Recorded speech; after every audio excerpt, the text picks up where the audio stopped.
Hello everyone, कैसे हैं आप सब लोग। तो आज हम फिर एक बार दोबारा से सामने आए हैं ज्योग्राफी का चैप्टर नंबर 1 जिसका नाम था भारत आकार और स्थिति।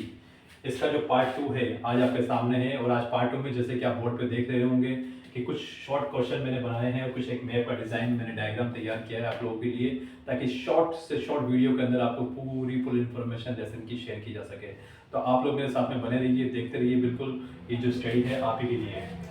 आप देखिए, सबसे पहले हमने इसमें डिजाइन किया है भारत का आकार स्थिति के अंदर। जैसे कि कल बताया था, भारत का जो मैप है ये हमारे सामने है। आप देख सकते हैं कि भारत के आकार स्थिति के अंदर सबसे पहले जो उसकी स्थिति है वो भारत की स्थिति है उत्तरी गोलार्ध के अंदर। जी हाँ, उत्तरी गोलार्ध के अंदर। यहाँ गोलार्ध से जो अभिप्राय है, जैसे कि एक ग्लोब मैंने यहाँ बनाया है, ग्लोब में आप ये देख पा रहे हैं कि बीचों बीच में एक 0 डिग्री रेखा खींची गई है। ठीक है, इस 0 डिग्री के ऊपर का जो पार्ट है इसे बच्चों हम लोग कहते हैं उत्तरी गोलार्ध, और जो नीचे का जो पार्ट होता है इसे हम कहते हैं दक्षिणी गोलार्ध। तो भारत की स्थिति कुल मिला के यूं कह सकते हैं हम लोग कि भारत जो है कर्क रेखा के ऊपर है, कर्क रेखा के पास में। तो यहाँ पर हमने इसको क्या कहा कि भारत उत्तरी गोलार्ध में आता है, इसलिए हमने कहा कि भारत की स्थिति कैसी है, उत्तरी गोलार्ध में स्थित है।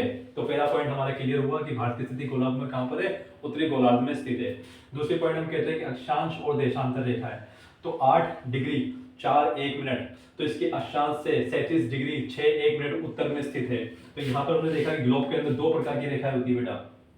ये अगर हम ग्लोब बनाते हैं तो ग्लोब में दो प्रकार की रेखा होती है। एक तो ये खड़ी रेखा है, ठीक है, जिसको हम कहते हैं देशांतर रेखाएं, और एक हम लोग कहते हैं बीच में से जो भूमध्य रेखा है हमारी, इसके पास में जो रेखा खींची जाती है इस रेखा को।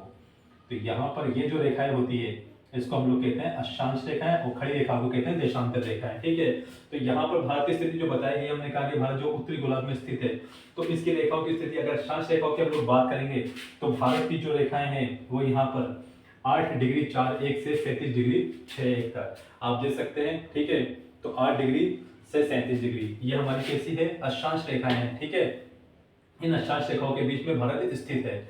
दूसरी बात हम कहेंगे देशांतर रेखा है। तो देशांतर रेखाएं हमने किस प्रकार से करेंगे यहाँ पर कि जो देशांतर रेखाएं हैं, जो खड़ी रेखाएं हैं, तो भारत की स्थिति यहाँ पर कैसी है। तो हमने देशांतर रेखाओं में बताया कि 67 डिग्री 7 1 मिनट से लेकर 97 डिग्री 25 मिनट तक यहाँ पर इसकी देशांतर रेखाएं खींची गई है, जो पूर्व की तरफ दिखाई गई है। तो ये हमारी अक्षांश और देशांतर रेखाएं जो भारत में खींची गई है, जिससे भारत का यहाँ पर हम लोग स्थिति जान सकते हैं, आकार जान सकते हैं। यहाँ पर इसके टाइमिंग के लिए इनको एक तरह की काल्पनिक रेखाएं होती है कुल मिला के ये। ठीक है बेटा, अब आगे बढ़ते हैं कि भारत की स्थिति बंगाल की खाड़ी और अरब सागर। जी हाँ, कल भी हमने बात की थी, जो मैप है हमने मैप में देखा था कि ये जो एरिया है बांग्लादेश का, तो इसके नीचे जब हम लोग देखते हैं तो बंगाल की खाड़ी, ये बंगाल की खाड़ी आती है, बंगाल की खाड़ी। ठीक है, अब बंगाल की खाड़ी के नीचे जो एरिया है, यहाँ पर जो हमारे तटीय द्वीप है, तटीय सीमा जो लगती है, उसके पास में जो हमारा एक क्षेत्र और है, इनको कहते हैं अंडमान निकोबार। तो ये भी हमारे बंगाल की खाड़ी के पास में है। इसके बाद में अरब सागर, अरब सागर जो हमारे इस साइड में स्थित है, अरब सागर। ठीक है, अरब सागर के नीचे का जो हिस्सा है इसमें पार्ट में, तो यहाँ पर देखेंगे हम लोग, आपने अपने मैप में अक्सर देखा होगा, ये जो डॉट है ये है लक्षद्वीप के। तो लक्षद्वीप और अंडमान निकोबार हमने हमारे यहाँ पर स्थित किया है, बंगाल की खाड़ी के नीचे और अरब सागर के नीचे। ठीक है, तो ये पॉइंट क्लियर हुआ। तो एक हम बात करते हैं यहाँ पर भारत के आकार के बारे में। जी हाँ, जैसे हमने कल भी बात की थी कि भारत का जो आकार है वो 32,87,263 वर्ग किलोमीटर, जिसको हमने किताब में देखा है। तो किताब में 32.8 जो कि करेक्ट है। अगर इस पूरे क्षेत्रफल को हम लोग देखें, संसार का कितना क्षेत्रफल का हिस्सा, संसार जैसे पूरा संसार है उसका कितना पार्ट भारत में आता है, तो हम कहेंगे इसकी स्थिति है 2.4% भारत के पास है। विश्व का 7वां बड़ा देश है, विश्व का 7वां बड़ा देश जो है वो इंडिया आता है, भारत आता है। ये भी आप लोग एक पॉइंट में नोट कर सकते हैं। इसकी स्थल सीमा देखिए, स्थल सीमा हम लोग बात करते हैं 15,200, यानी जो उसकी पूरी अगर देखा जाए यहाँ से लेकर इसकी स्थल सीमा देखी जाए, तो इसकी स्थल सीमा जो बनकर निकल के सामने आती है वो आती है 15,200 किलोमीटर की। लेकिन एक क्वेश्चन ये बनकर आता है एग्जाम में कि समुद्री तटीय सीमा कितनी है। तो समुद्र तटीय की सीमा कि जो हमारे तटीय हैं पश्चिम और पूर्वी इलाके, इन तटीय सीमाओं को कितना बांटा गया, तो हमने तटीय सीमा में क्या है 7,516.6 किलोमीटर की रेखा जो इसकी तटीय सीमा रेखा यानी समुद्री तटीय रेखा कहलाती है। अब इसके बाद में आती है कि गुजरात से अरुणाचल प्रदेश में समय का अंतर 2 घंटे लिखा है। यहाँ पर आपसे क्वेश्चन बनता है कि गुजरात से लेकर यानी ये वाले पॉइंट से लेकर अगर हमें यहाँ जाना हो तो जो स्थानीय समय होता है उसमें कितना अंतर आएगा। तो यहाँ पर देखने वाली बात है कि इस पॉइंट से लेकर इस पॉइंट तक 2 घंटे का अंतर आएगा। अब वो 2 घंटे का अंतर कैसे, ये जो है स्थानीय समय है, ठीक है। स्थानीय समय यानी कि आपके लोकल जिस स्टेट में रहते हो उसका एक स्थानीय समय होता है, आप जिस सिटी में रहते हो उसका एक स्थानीय समय होता है। लेकिन जो हम लोग फॉलो करते हैं टाइमिंग, वो इंडियन स्टैंडर्ड टाइम फॉलो करते हैं। तो इंडियन स्टैंडर्ड टाइम जो है वो मानक या मतलब रेखा कहलाती है। इंडियन स्टैंडर्ड टाइम 82.5 डिग्री जो रेखा बताई गई थी 68 से लेकर 97, इसमें 82.5 डिग्री जो यहाँ पर आता है, इस रेखा को माना गया है कौन सी रेखा, मानक यामात्तर रेखा, जो कि उत्तर प्रदेश मिर्जापुर से गुजरती है। और यहाँ पर जो टाइम लिया गया है वो टाइम को हमने क्या माना है, मानक समय माना है। मानक समय हमारा मानक समय माना है 82.5 डिग्री के यहाँ पर। यानी ये वो समय है, चाहे वो इधर का है स्टेट हो या इधर का स्टेट हो, सब जगह एक्यूरेसी होगी टाइम के अंदर, ठीक है। अदरवाइज सबके जो लोकल टाइम है उसमें डिफरेंस मिलेगा आपको, ठीक है।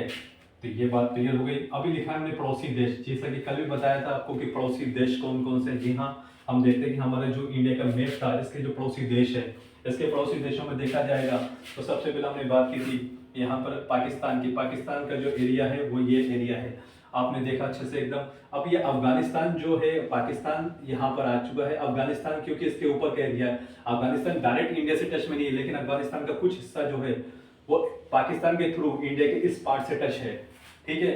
तो यहाँ पर अफगानिस्तान भी हमारे साथ में बॉर्डर शेयर करता है पाकिस्तान के थ्रू होकर, ठीक है। अभी हमने देखा नेक्स्ट क्या है, नेक्स्ट है चीन। तो चीन का जो एरिया है वो यहाँ पर आता है, ये चीन जो बॉर्डर शेयर करता है, ठीक है, अरुणाचल प्रदेश के एरिया में। यहाँ पर आता है आपके नेपाल, ठीक है, नेपाल के पास एक छोटा सा साइन जगह है, यहाँ पर आता है बेटा भूटान, भूटान, ठीक है। यहाँ पर हमारे जो पूर्वी साइड में आता है म्यांमार, ठीक है, जिसको कल भी बताया था मैंने क्लास के अंदर पार्ट 1 के अंदर। इसके बाद में हम लोग देखेंगे श्रीलंका, म्यांमार, श्रीलंका, बांग्लादेश। यहाँ पर जो एरिया है ये है बांग्लादेश का एरिया, ठीक है, ये है बांग्लादेश, ठीक है, बांग्लादेश का एरिया। उसके बाद में ये जो एरिया है श्रीलंका का एरिया। जैसे कि आप जानते हो कि ये पड़ोसी देश है जो हमारे साथ अपनी बॉर्डर शेयर करते हैं।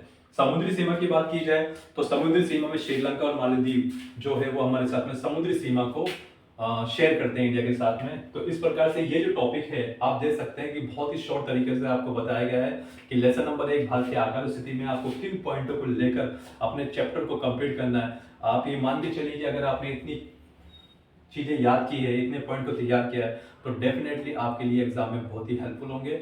आप इसका स्क्रीनशॉट लेकर अपनी कॉपी में नोट डाउन कर सकते हैं। और हाँ, जब भी इस लेसन को पढ़े तो खास तौर पर आप ध्यान रखिएगा कि आपको मैप के साथ जरूर प्रैक्टिस करनी है, वर्ल्ड में के मैप के साथ में और इंडिया के मैप के साथ में, कि भारत की आकार और स्थिति किस प्रकार से है, ठीक है। आगे के वीडियो के लिए हमारे चैनल पर बने रहिए। Thank you so much.